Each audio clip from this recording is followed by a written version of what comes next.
Singapore and Japan mark 55 years of diplomatic ties this year. Celebrations have largely been virtual due to the pandemic. But the first physical event, a Singapore food fair, will kick off tomorrow, as Japan sees a sharp fall in its daily COVID-19 cases. Michio Ishida reports. Food journalists gathered at a restaurant in central Tokyo to savor Singapore cuisine.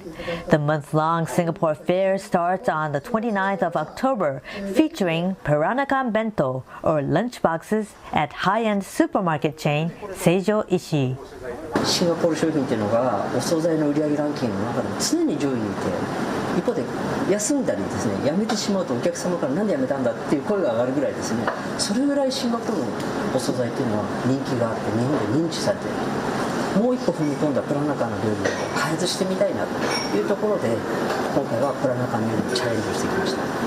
With the new range of products, the supermarket chain also wants to capture a growing market segment for lunchboxes as COVID-19 restricts people's movement.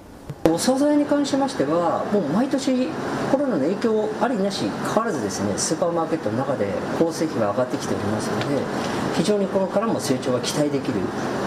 やはりライフスタイルの変化というのもありますし、働く女性も増える中で、一方では本格的な美味しい食材を家庭でも再現したい。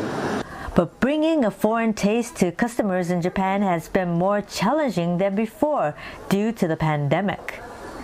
Before the supermarket chain releases new international cuisine, their staff visits the country of origin to taste it and see how the locals enjoy it.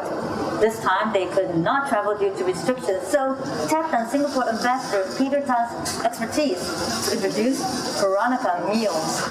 Mr. Tan, who has been in Japan for about 2 years now, is a self-professed food enthusiast. We started this project sometime in July. I hosted a couple of meals for Parasacho and his team, and we went through what are the ingredients that are available in Japan and what can be transported and transformed into a bento. Together with chef of Seijo Ishii, they developed 4 types of dishes and a few Singapore-themed drinks, bringing the number of Singapore-inspired food and beverage items available at Seijo Ishii to 36.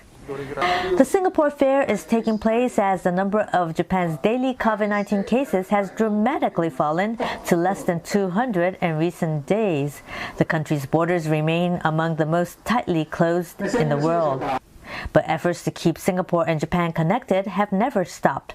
Most recently, the Singapore Tourism Board partnered Japan's largest travel agency and airline and hosted a Singapore-themed flight from Haneda Airport. Every year, the Singapore Tourism Board will conduct this thing called the Brand Health Survey. And the last one that came out not too long ago mentioned that Singapore is a top destination in terms of leisure travel as well as business travel. I think that the fundamentals of Singapore in Japan market remains very strong.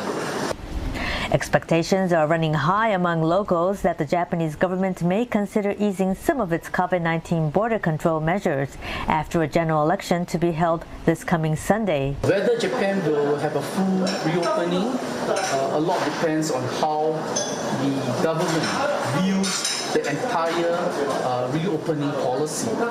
But I'm working very hard to try to continue talking with the Japanese government. Meanwhile, for fans of Singapore cuisine in Japan, picking up one of these Peranakan lunchboxes will give a quick taste of the Singapore experience. Michio Ishida, CNA, Tokyo.